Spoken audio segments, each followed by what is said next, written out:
Éclairage sur un sujet de l'actualité économique. Taux de change à l'indicatif à l'interbancaire et au parallèle. Cours des principaux minerais de la RDC, indice des prix à la consommation. C'est dans Jeudi Économie, chaque jeudi à 14 h après les infos. Et sa rediffusion jeudi 20 h. Jeudi Économie, émission présentée par Eric Ambago. Bonjour chers auditeurs, bienvenue à votre magazine hebdomadaire Jeudi Économie. Magazine, le dernier pour cette année 2025. Vous connaissez les rubriques, taux de change à l'indicatif, à l'interbancaire et au parallèle. Vous aurez le cours des principales matériaux d'exportation du pays, le panel des ménagères et un invité pour commenter un sujet de l'actualité économique. Commençons par le taux de change. Béro Matanda, bonjour. Bonjour Eric Ambago. Quelle est la parité aujourd'hui franc-congolais principale devise étrangère? La parité franc-congolais principale devise étrangère à l'indicatif se présente de la manière suivante. Un dollar américain vaut 2253,4 941 francs congolais. Un euro équivaut à 2648,1243 francs congolais. Un franc CFA égale à 4,0370 francs congolais. Et un rand sud-africain vaut 133,9656 francs congolais. Au marché parallèle, un dollar américain équivaut à 2300 francs congolais, un euro vaut 2470 francs congolais et un franc CFA égale à 3,5 francs congolais. Et quel est le cours des principales matières d'exportation du pays? Voici le cours des principales matières d'exportation. La tonne du cuivre a enregistré encore une hausse. Elle coûte 11 636 dollars américains contre 11 563,50 dollars américains la semaine passée. Le coût de la tonne du cobalt a baissé. Il est à 45 386,47 dollars américains contre 52 220 dollars américains il y a une semaine. L'once d'or est vendue à partir de 4 341,69 dollars américains contre 4 189,38 dollars américains la semaine dernière. Le baril du pétrole revient à 56,51 dollars américains contre 58,67 dollars américains la semaine dernière. Et enfin, une tonne de cacao a encore connu une hausse. Elle est vendue à partir de 5 998 dollars américains contre 5 829 dollars américains il y a une semaine. Merci Béro Matanda, on vous retrouve avant la fin de l'émission pour le panier de la ménagère. La RDC et le Rwanda ont signé le 4 décembre dernier le cadre d'intégration économique régionale. C'est le deuxième volet des accords de Washington relatif à l'intégration économique régionale. Il comprend les engagements des deux pays. Alors, quel sera l'impact de cet accord sur l'économie de la RDC? Jeudi Économie reçoit pour vous, pour clôturer cette année, le professeur en économie que nous recevons très souvent, le professeur Godé-Poy, il est député national. Professeur Godé-Poy, bonjour. Bonjour Eric. C'est quoi un cadre d'intégration régionale économique? Merci beaucoup. Contrairement aux balivernes qu'on entend dans les médias, l'intégration économique n'a jamais été un partage des richesses. Comme il y a des gens qui disent la RDC deviendra la vache à lait de tous les États de la sous-région, faux et archi-faux. En économie, l'intégration économique veut dire tout simplement un rapprochement des systèmes économiques. Avant d'y arriver, il y a plusieurs étapes. Vous avez la première étape, ce sont les zones de préférence douanière. Les États peuvent convenir pour s'accorder des droits de douane faibles. L'étape suivante, c'est la zone de libre-échange. Là, les États procèdent au désarmement douanier total. Les marchandises circulent tout en étant libres des droits.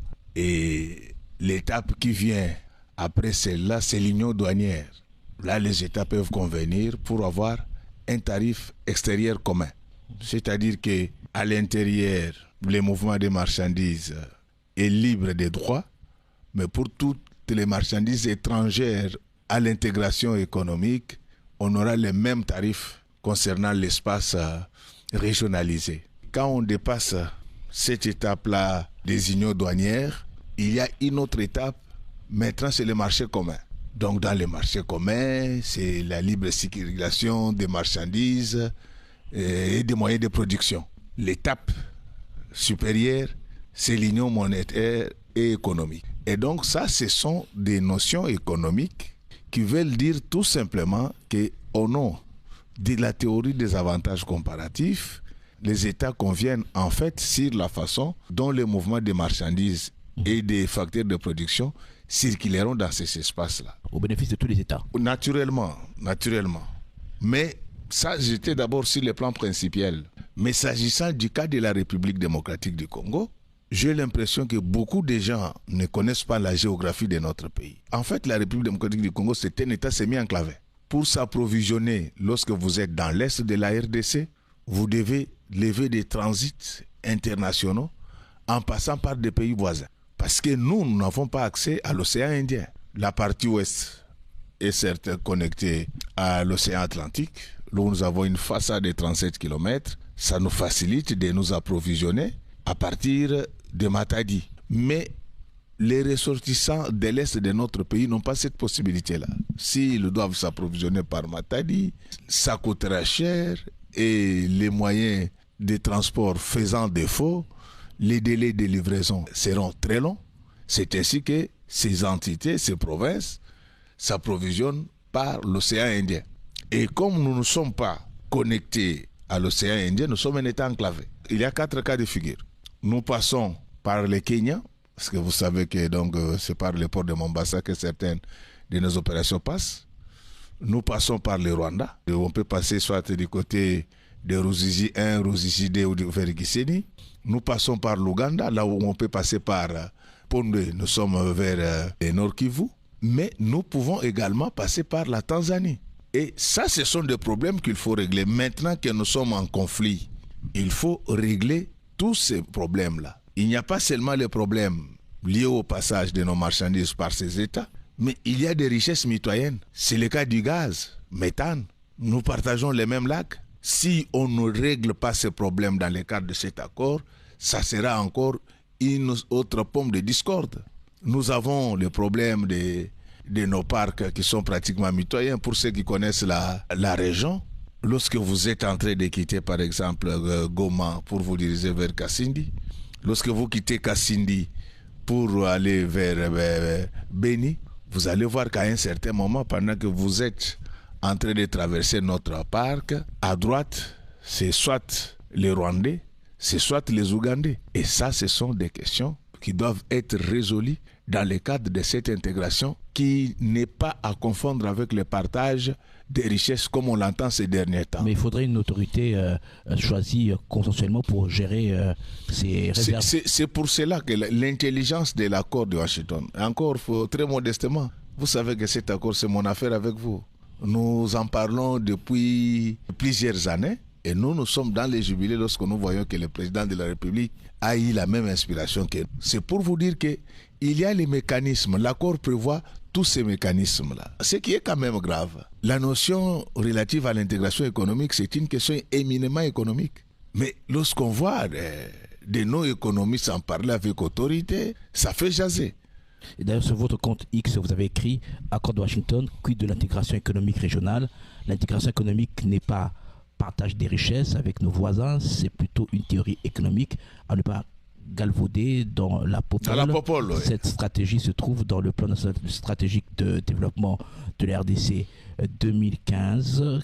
Quel est le sens de ce message, professeur? Non, c'est-à-dire que même aujourd'hui, ceux qui sont en train d'accuser les gouvernements en place, qu'il a bradé les richesses en recourant à l'intégration, mais ces gens ne connaissent pas l'économie congolaise. Le plan national stratégique de développement a été conçu dans ce pays en 2015. Qui est un bon plan qui va nous mener au développement. À ce moment-là, l'actuel président n'était pas encore président de la République. Mais déjà dans le PNSD, on avait déjà prévu cette intégration économique régionale. On va dire la RDC a réellement intérêt économiquement à naturellement, ce d'intégration. Parce que imaginez-vous que ces États-là coalisent, parce qu'ils sont tous membres de l'EAC pour la plupart, disent que dorénavant, les marchandises de la RDC ne transiteront par aucun de nos pays. Nous devenons quoi? Parce que nous n'avons pas accès à l'océan Indien. Ça, ce sont des problèmes qu'il faut régler. Aujourd'hui, sur les lacs, pour ceux qui connaissent ces lacs, je crois que vous les connaissez bien, il n'y a pas de frontières naturelles. Mais vous allez voir, il y a une partie qui est exploitée déjà par le Rwanda et il y a une partie que nous devons exploiter. Ça, ce sont des questions qui doivent être réglées pour anticiper sur les crises futures. Mais professeur, le Rwanda est déjà mieux structuré sur le plan logistique et industrielle. Est-ce que nous qui sommes en retard, il n'y aura pas de désavantages pour le Congo? Je voulais vous dire que les retards de Dieu ne sont pas des refus. Donc ce n'est pas parce que nous sommes en retard que nous n'allons pas nous organiser un jour. Tous les grands pays du monde passent par là où nous sommes. La Chine a eu des problèmes sérieux avec le Japon, avec la Mongolie. Mais aujourd'hui, la Chine s'est ressaisie. Il revient au gouvernement de la RDC d'organiser les forces productives. Et vous allez voir que nous allons atteindre et dépasser de loin le Rwanda. On aurait dû commencer par faire un audit. Nous avons un plan national d'industrialisation de notre pays. Donc le travail a été déjà fait. Il y a tout un plan sur l'industrialisation de la République démocratique. Qui n'est pas appliqué.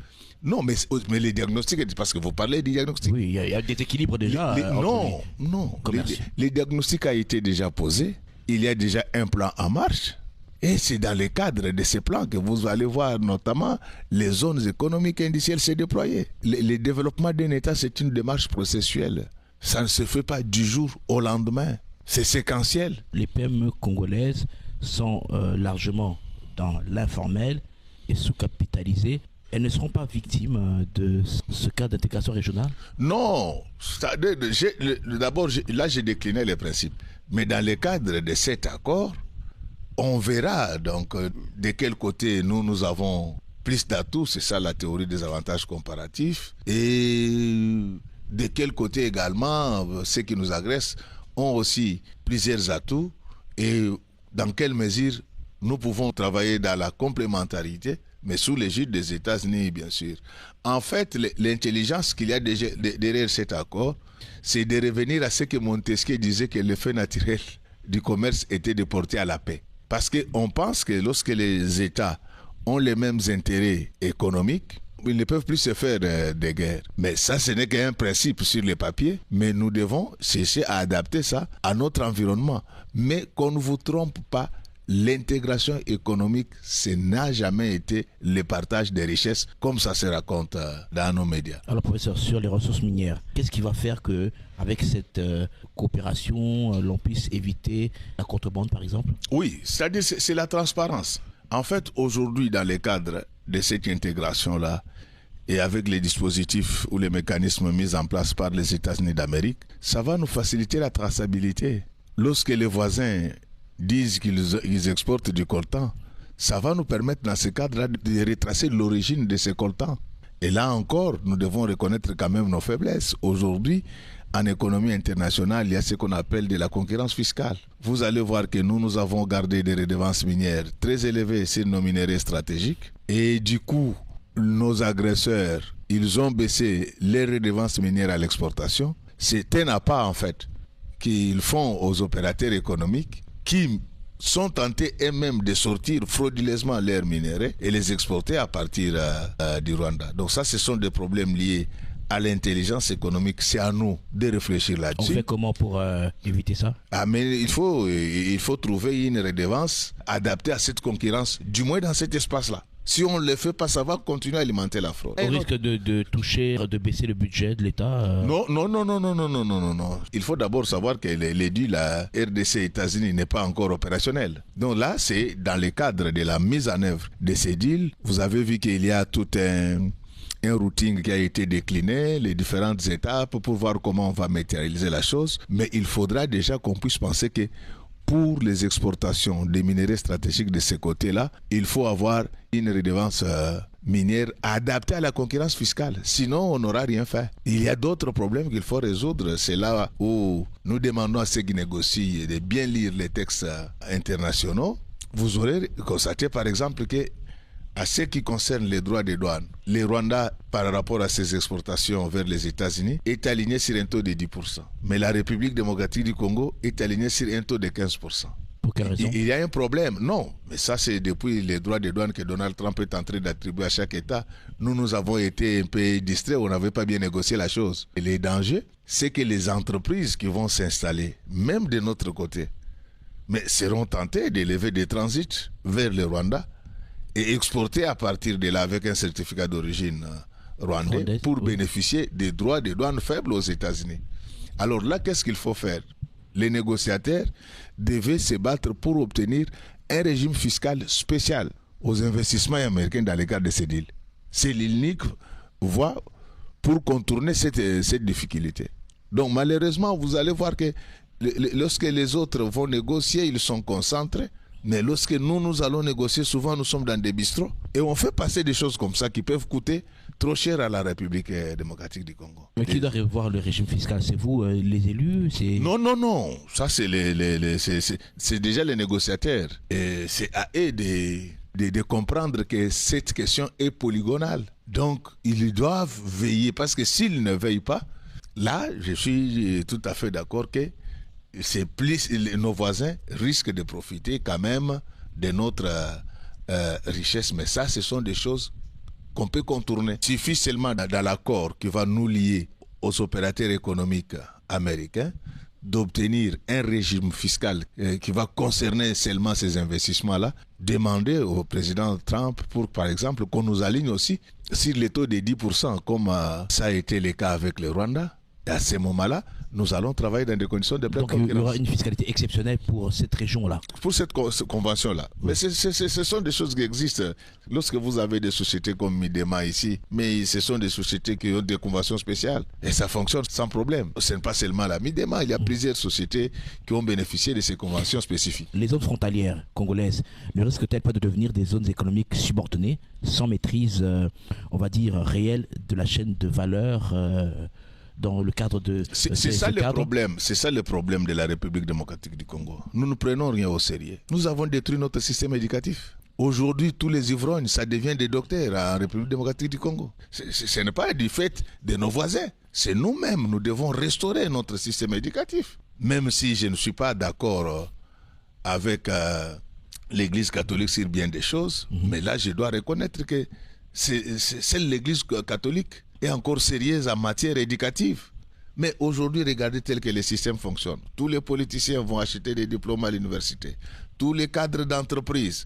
Vous allez trouver quelqu'un qui va à Dilolo. Nous sommes au Katanga. Il ne vient jamais ici à Kinshasa. Mais les jours de la collation des grades académiques, vous apprenez, il est présent. Même les gens de Dilolo, ils lui posent la question, Niweye, parce qu'ils ne comprennent pas quelqu'un qui est tout le temps avec eux là-bas puisse obtenir un diplôme à Kinshasa. Ça, ce n'est pas du fait de nos voisins, c'est nous-mêmes.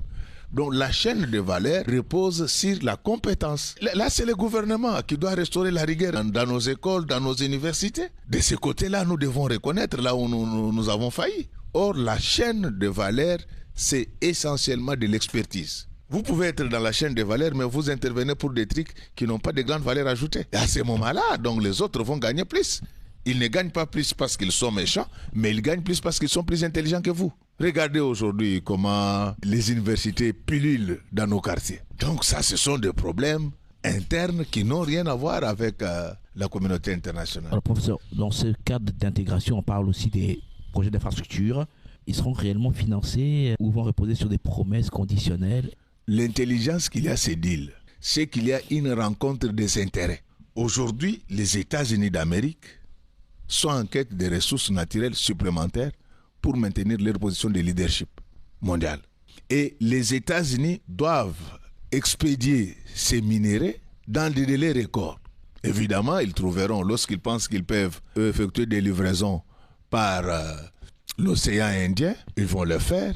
Lorsqu'ils pensent qu'ils peuvent le faire par l'océan Atlantique, en passant par la voie de l'Obito, ils peuvent le faire. Et ce sont eux, essentiellement, qui vont trouver des financements pour ces infrastructures. Ça favorise le développement de notre pays. De ce côté-là, on aura des infrastructures sans problème, il n'y aura pas de souci en termes de financement. Non, en termes de financement, dès que les entreprises américaines vont s'installer, c'est-à-dire il y a ce qu'on appelle une économie des externalités positives. La Chine s'est développée, entre autres, grâce à l'implémentation des multinationales américaines. Donc, ces deals-là, il ne faut pas les voir sous l'optique du contrat chinois, par exemple. Non. Ces deals est large. Lorsqu'on parlait de deal, il y a le cas d'intégration entre le Rwanda et la RDC, il y a le deal, il y a deux choses différentes. Non, il y a des choses différentes, mais avec un seul parrain. Parce qu'en fait, l'intégration économique, là, les économies qui doivent être interconnectées, c'est entre autres ces nouveaux investissements directs étrangers qu'apportent les deals américains. Les deals est à la fois géoéconomique, géopolitique et géostratégique. Qu'est-ce qui se passe? Le Zaïre a été soutenu par les États-Unis pendant 32 ans. Le 6 avril 2026, le Rwanda va atteindre également ses 32 ans du soutien américain. Aujourd'hui, les États-Unis veulent orienter les leaderships ailleurs. Mais on est en train de chercher quel est le pays ordonné. En fait, les États-Unis, quand ils viennent dans un État, ils se reposent sur les atouts de cet État-là. À l'époque, s'ils étaient venus chez nous, c'est parce que le maréchal Mobutu était ce qu'il était à l'époque. C'est lui qui contrôlait l'Afrique centrale, l'Afrique des Grands Lacs. Ils se sont appuyés sur Kagame après parce qu'ils ont trouvé qu'au-delà du fait qu'il est en train de tuer nos frères, ils ont trouvé qu'il était dynamique. Il suffit seulement aujourd'hui que nous, la RDC, nous mettons fin au détournement, à la corruption, nous recourons à la méritocratie, les États-Unis vont nous revenir. On a encore du chemin à faire. Non, mais c'est-à-dire qu'on nous observe. On nous observe. Oui. Ça dépend de nous. Si nous maîtrisons cette affaire de corruption, de détournement, de méritocratie, parce que souvent c'est les Castille qui fait défaut. Mais pourtant vous dénoncez, ça n'a pas encore changé jusqu'aujourd'hui. Non. Vous parlez de corruption qui... Mais là je l'ai fait. Je l'ai fait. Vous savez que moi j'ai une double casquette. Je suis à la fois société civile et société politique. J'écris, c'est déjà une façon de combattre, mais il faut maintenant qu'il y ait du répondant. La plupart de nos services d'audit sont faibles. J'ai l'autorité de les dire. Et ça, ce sont des choses, il faut qu'au niveau des animateurs de ces services, qu'on puisse y placer des tatillons, des hommes incorruptibles. Ils sont faibles parce qu'ils n'ont pas aussi des moyens. Non, je pense quand même que du côté moyen, l'actuel président fait quand même beaucoup d'efforts. On a vu l'IGF à l'époque n'était pas aussi forte qu'avant. Non, je vous dis, du côté moyen, on peut tout dire. Ils sont à l'abri des besoins. L'actuel président a ses défauts comme nous tous, mais pour ce qui concerne les moyens de services de contrôle, il en a donné et même plus. Et moi, je peux vous dire, je suis à l'ECOFIN de l'Assemblée nationale. Lorsque vous voyez les montants que le président de la République a sortis pour notre armée depuis 2021 à ce jour, personne ne l'a fait bien avant. C'est combien? Donc du côté, non, je ne veux pas. Je suis astreint quand même à un droit de réserve. Le Rwanda et la RDC se sont engagés à développer la coopération sur plusieurs priorités communes, intégration bilatérale dans des secteurs clés, comme gestion conjointe des parcs nationaux, développement hydroélectrique, dérisquage des chaînes d'approvisionnement des minerais, gestion partagée des ressources du lac Kivu. Ça se passerait comment? Il faudrait un plan pour la gestion de tous ces secteurs clés? Oui, c'est-à-dire que si dans les secteurs où nous aurons par exemple les mêmes bailleurs de fonds, ça sera harmonisé, mais chacun gagnera au prorata de ce qui se trouve sur sa terre. Parce que j'entends les gens qui disent, mais qu'est-ce que nous gagnons dans cet accord? Mais je vous avais dit qu'en dehors de cet accord, il n'y a pas d'autre miracle à faire. Quand vous voyez les gens qui s'agitent dialogue, c'est parce qu'ils ont besoin de perdièmes et de postes. Les dialogues, on en a eu autant. Ils n'ont pas résolu le problème. Je ne suis pas contre les dialogues.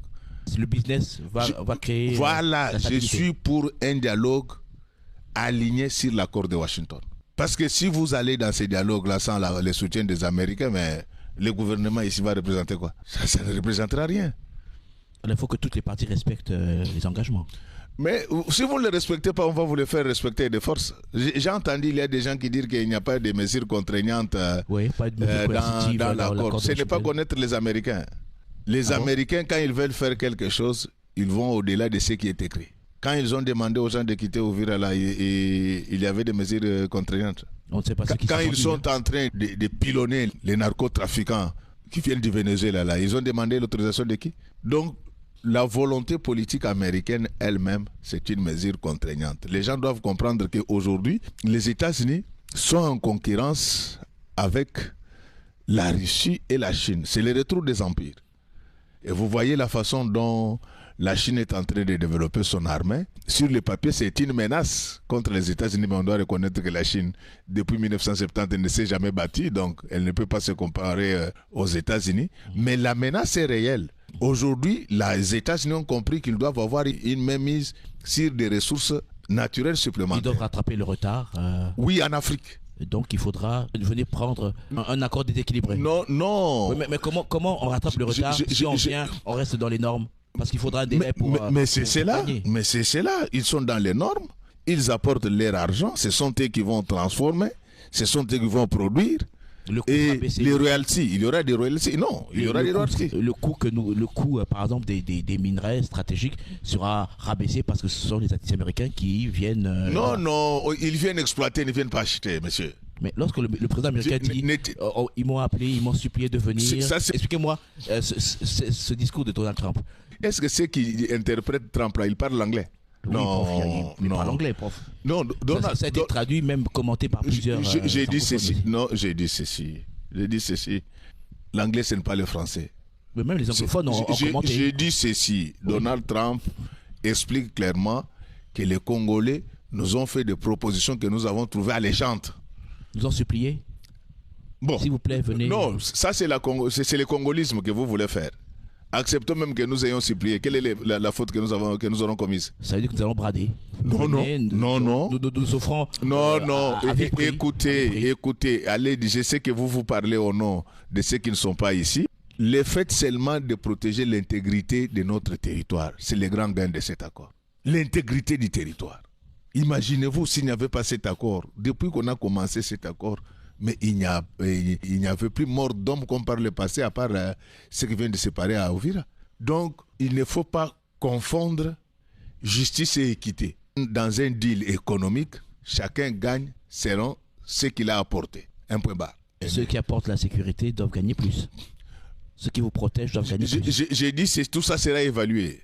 Il y aura des dettes 20. Donc, tout ça, ce n'est pas encore évalué. Mais retenez que dans un accord, on ne gagne pas tout. Le fait pour nous d'avoir gagné l'intégrité de notre territoire et bientôt la paix, c'est déjà plus. Rien ne vaut la vie humaine, monsieur. Alors, professeur, comment parler de souveraineté économique quand les mécanismes, par exemple, de suivi et d'arbitrage échappent parfois aux institutions congolaises? Dans les mécanismes de suivi, toutes les parties sont représentées, mon ami. C'est le rapport de force. Nous gagnons ce que nous pouvons et ils gagneront ce qu'ils peuvent, pourvu que nous retrouvons l'intégrité de notre territoire. Nos frères et sœurs du Kivu doivent retrouver la quiétude. Y a-t-il mieux que ça? J'insiste là-dessus. Nous ne sommes pas les seuls pays à faire ces deals. Je vous ai parlé de l'Arabie Saoudite, je vous ai parlé du Koweït, du Qatar. Même l'Allemagne est passée par là. Beaucoup de gens ne savent pas qu'après la Deuxième Guerre mondiale, l'Allemagne était divisée en 4 États. Ce sont les Américains qui ont permis à l'Allemagne de retrouver son unité et sa prospérité. Mais ils ont bien négocié, eux aussi. Non. L'Allemagne. Non. Regardez, très modestement, j'ai fait une partie de mes études à Francfort, monsieur. Il y a toujours celui qui apporte plus, qui gagne plus. Lisez bien l'histoire allemande. Mais aujourd'hui, grâce à ces deals-là, l'Allemagne, c'est l'économie la plus prospère de l'Union européenne. L'Allemagne vient de détrôner le Japon du podium des 3 meilleures économies mondiales. Grâce au deal avec les États-Unis. Mais c'est grâce à ce deal-là qu'elle est. Ce que je vous dis là, vous pouvez vérifier ça. Si vous ne voulez pas partir en Allemagne, allez vérifier ça à l'ambassade allemande. Alors, professeur, oui. Sur votre compte X, je lis in extenso, vous avez dit, accord de Washington, la suprématie de la technocratie sur la technicité. Les États-Unis ont soutenu le Zaïre pendant 32 ans. En avril 2026, le Rwanda, vous avez dit, aura 32 ans du soutien américain. Il va de soi que si la RDC s'engage dans la méritocratie et la lutte sans concession contre la corruption, elle retrouvera ce prestige. Le deal US-RDC n'est pas un fin de hasard. Les États-Unis tiennent à demeurer le sommet du triangle de la triade USA, Chine, Russie. Qu'est-ce que vous voulez dire par là? Non, c'est-à-dire que cet accord, il n'est pas à la portée de tout le monde. Et je ne dis pas que moi je suis plus intelligent que les autres, mais très modestement, c'est moi et vous qui parlons de cette affaire depuis plus de 3 ans. Donc nous en connaissons la portée. Donc ces deals-là, ce n'est pas un deal comme les deals les Chinois avec l'accord Sicomine. Il y a beaucoup d'enjeux derrière, géoéconomiques, géopolitiques, géostratégiques et même géoconfluents. Donc c'est un deal qui va nous émanciper du catalogue de la misère. C'est un deal qui va donner de la chair à notre économie. Lorsque ces entreprises-là s'installent, au nom des externalités positives, c'est d'abord le transfert de technologies. Nos enfants vont apprendre comment on peut travailler dans des fonderies d'or, comment on peut travailler les coltans. Ça se contamine. Et la présence des multinationales, lisez bien les droits internationaux, aujourd'hui les multinationales sont comptées parmi les acteurs des relations internationales. Lorsque ces multinationales-là s'installent, ils ne protègent pas seulement leur pays d'accueil, mais elles se protègent elles-mêmes. Et du coup, c'est dissuasif par rapport aux guerres récurrentes. C'est juste un cas d'école. Donc, on ne me prenne pas au pied de la lettre. C'est juste un cas d'école. Imaginez-vous que sur 15 ans, on nous amène 500 milliards de dollars. Il n'y aura presque plus de chômeurs au Congo. Nous avons trimé ici pour valoriser notre Grand Inga. Mais le Grand Inga fait partie du deal. En fait, je dois le dire brutalement, la province la plus riche de la RDC, c'est le Congo central. Ah bon? Avec le courant, on fait l'économie, on fait la géopolitique, on fait la géostratégie. Parce que lorsque le Grand Ingala va tourner en plein régime, nous allons exporter l'électricité comme par le passé. Ça va faire tourner notre économie domestique. Mais en exportant cette électricité-là, nous ne faisons plus que de l'économie, nous faisons de la géopolitique. Lisez bien l'histoire économique de l'Afrique subsaharienne. Les deux meilleures économies africaines, du moins en ce qui concerne l'Afrique subsaharienne, c'est le Nigeria et l'Afrique du Sud. Si nous commençons à vendre cette électricité à ces deux États, mais en cas de prochaine guerre, ils viendront mourir à notre place. Je vous le disais depuis plus de 3 ans, qu'en dehors de cet accord, il n'y a pas d'issue. Mais la réactivation de la CEPGL, comme certains le disent, ne peut pas changer les choses. C'est-à-dire qu'il y avait des mécanismes classiques qui sont restés inopérationnels. La CEPGL n'a pas marché. Et d'ailleurs, lorsque vous suivez le président burundais, l'ancien président burundais, Jean-Baptiste Bagaza, il vous explique pourquoi ils avaient soutenu l'idée de la CEPGL. Parce qu'ils voyaient de l'espace, ils voyaient un marché. Un marché, oui. Vous comprenez? Mais maintenant, c'est ce que nous cherchons à rationaliser. Mais ce qu'il faut faire, c'est que pendant cette période faste, où nous serons accompagnés par les Américains, nous devons en profiter pour redynamiser notre armée. Je vous ai toujours dit que lisez la cartographie militaire de notre pays. Au sud, nous avons une base militaire, c'est Kamina. À l'ouest, nous avons une base militaire, c'est Kitona. Mais sur le flanc est, il n'y a rien. Donc, on va profiter de ces temps de répit pour avoir des bases militaires tout au long du flanc est de notre pays. Un État ne se plaint pas, un État agit. On ne doit pas être tout le temps en train de pleurer, on ne nous aime pas. Nous ne sommes pas en matière d'amour, nous sommes en relation internationale. Et dans ce monde-là, il n'y a pas d'amis. Ça, c'est le gouvernement, c'est la tâche du gouvernement. On ne va pas au gouvernement pour s'acheter des chaussures. On va au gouvernement pour donner de la grandeur à sa nation. Alors, professeur Nako Tunamitunanyo Lingala, Nabokuse, professeur Godé Poi, Ozanga Maele, Otel Makambwa Économie, les lois au Rwanda en RDC, Basaïk, na cadre accord à Washington, Basali, cadre d'intégration régionale, et Nikolobanini. Mais Bana Congo, Moutouako Sabinote, que intégration économique, et Nikolobatuko Kawara Bozuna Biso, na ba voisin na biso lokota ba o ba yebi géographie ya mboka na biso bato toza na ouest ya Congo toza na possibilité ya ko importer ba biloko na biso à partir ya Matadi parce que Matadi to baka Congo central ye azo tout amutu na ye na océan Atlantique mais bandeko na biso baza na est bango ba tout anaka na océan Indien. C'est ce qui fait que ba importation na bango ba exportation na bango il faut eleka soit par Kenya, par Rwanda, par Ouganda, par Tanzanie. Ndena cadre wana basala ka intégration économique. Intégration économique eza notion économique eza ndenge baza ko beta bango ko beta ngona ba réseaux sociaux wana te. Intégration économique elingi koloba ezaka na ba étape ebele. Bokozala na zone de préférence douanière, boyokani ke tokozala na ba douane, droit de douane ya CC biso nyonso. Bokozala na zone de libre échange, bolobi biloko na biso ko tambola sans que futa na douane. Avant bokoma kuna, il faut boleka na union douanière. Boleka na étape ya marché commun, boleka na étape ya union économique et monétaire. Donc, ezali kaka pona kotala ndenge nini biloko na biso ekobanda oleka na mboka na bango po ekomela biso. Ya mibale, toza na bakita mosusu eza na frontière. Lokola gaz méthane o ezali na lac Kivu. Eza na ebale, eza lokola fleuve na biso na Congo Brazzaville. Makambo wana il faut koluka ko réguler yango malamu. Koyeba nani akosala nini nani akosala nini ba parc na biso etalani bilongi. Donc intégration ezali koteka mboka te eza koteka bozwi te soko moto ayebi so ndenge wana akosi yo obe ye moko ayebi te.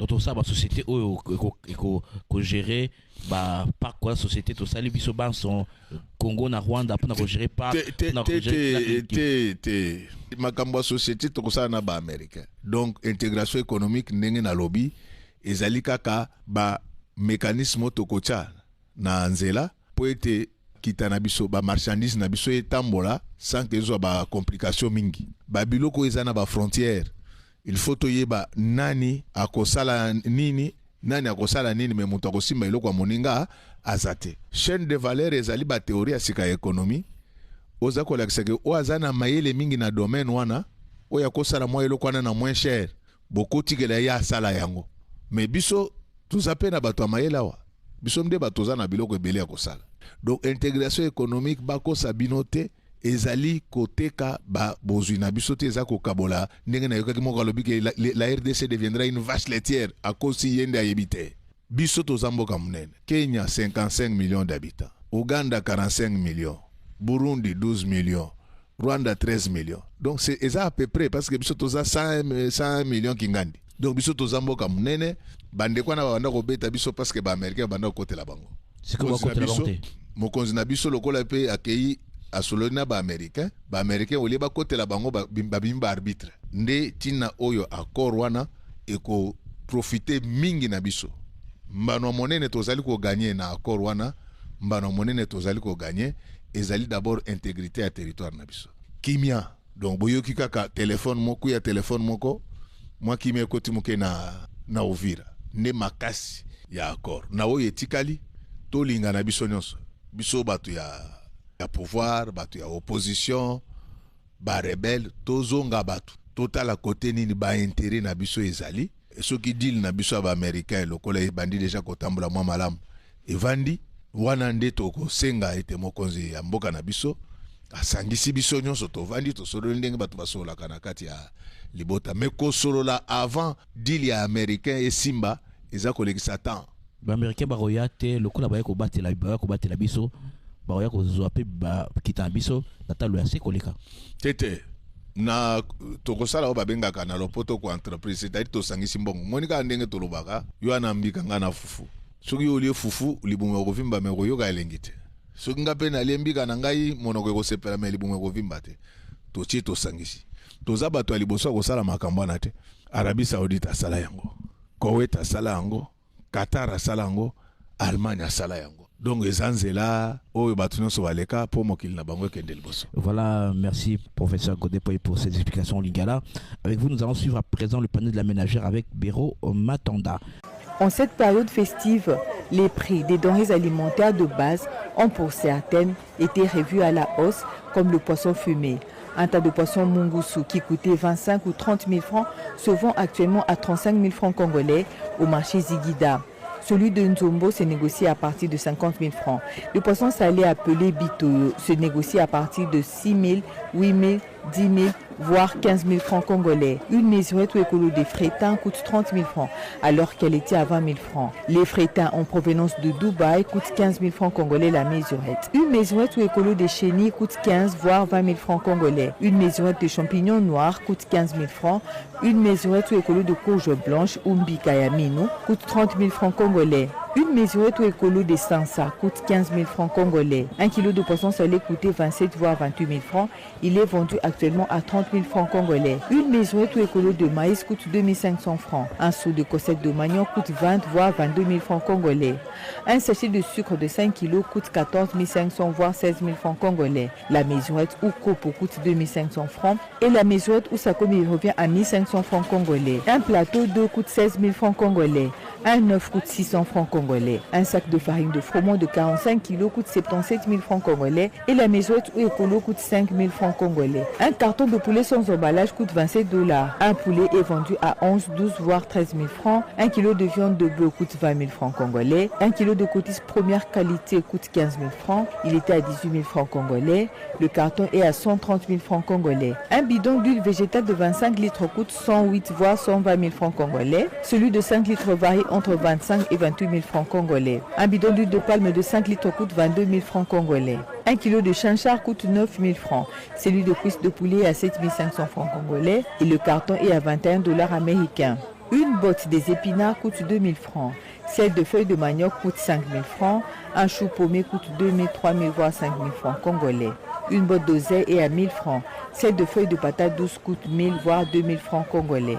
Un tas de gombo ou dongo dongo coûte 1000 francs. Un tas de feuilles mijotées ou fumbwa coûte 2000 francs congolais. Un oignon coûte 200, 300 voire 500 francs congolais. Une gousse d'ail coûte 200, 300 voire 500 francs congolais. Un chou paumé coûte 2000, 3000 voire 5000 francs congolais. Un tas de patates douces varie entre 3000 et 5000 francs. Une pastèque varie entre 5000 et 20 000 francs. Un tas de bananes varie entre 2000 et 10 000 francs congolais. Une chikwang varie entre 1000 et 2000 francs congolais. Merci Birama Tondong, on vous retrouve l'année prochaine dans le cadre toujours de cette émission. Alors professeur, on amorce atterrissage, quelques questions avant de nous séparer. D'abord, les prix, parler de la ménagère, les prix sont en surchauffe aujourd'hui, certains produits en surchauffe. Je vous avais prévenu. Est-ce que vous entendez encore la Banque centrale tousser encore? Silence radio. On a stabilisé on joue avec le pays. Normalement, les gens de la Banque centrale devaient être sanctionnés. Et lorsque vous comparez ces prix-là en dollars, les prix ont augmenté. Je vous informe que nous venons de voter les budgets en baisse. Les budgets qui étaient présentés. On est passé de 59 milliards à 54 000. Nous avons perdu 2 milliards de dollars à cause des aventures de la Banque centrale du Congo. Mais nous sommes à 22 milliards de dollars. Non. Au taux actuel. Il ne faut pas déraisonner. Évidemment, quand ils avaient déposé à leur taux fictif là, on était à 25 000. Oui, 25 milliards. Moi, je ne dis pas que je suis plus intelligent que les autres. Aujourd'hui, on paye difficilement les gens. On recourt même aux avances des banques commerciales. Renseignez-vous, nous sommes aujourd'hui les 40e, les 18. Je lis dans les groupes de l'Apoukine, les personnels administratifs, les personnels scientifiques n'est pas encore payé pour le mois de novembre. Ce sont des choses qu'on pouvait éviter. Nous avons une maladie dans ce pays, c'est le casting. Nous faisons des mauvais castings. C'est ce qui nous amène les malheurs. Les sorciers qui nous envoûtent au Congo, ce n'est pas les diables, c'est le casting. Vous êtes pasteur aussi. Oui. Il y aura, c'est le 31 décembre bientôt. Est-ce qu'il y aura des veillées de prière? Il n'y aura pas de restrictions? Il y aura des veillées de prière? Bon, je ne vois pas. Jusque-là, il n'y a aucune restriction. Jusque-là, il n'y a aucune restriction. Mais nous sommes encore les 18. Les gens pourront prier le 31 décembre. Bon, moi je ne fais plus partie de l'exécutif. J'ai dit que jusque-là... Vous êtes président du Haut Conseil. Oui, jusque-là, comme il n'y a rien, nous allons veiller le 31 sans problème. Merci, professeur Godepo. Je rappelle que notre invité, c'était le professeur Godepo. Non, c'est moi qui vous remercie pour... Les meilleurs vœux déjà pour 2026. Donc, bientôt, dans quelques semaines. Mes vœux les meilleurs aux Congolaises et Congolais. Mes vœux les meilleurs... à Top Congo et je continue toujours à attendre ma carte de service. Je crois qu'en 2026 ça va arriver. Merci beaucoup, merci à vous chers auditeurs, merci à Mikamena qui a réalisé cette émission. Nous allons nous retrouver l'année prochaine pour d'autres numéros, d'autres aventures de jeux d'économie. À très bientôt.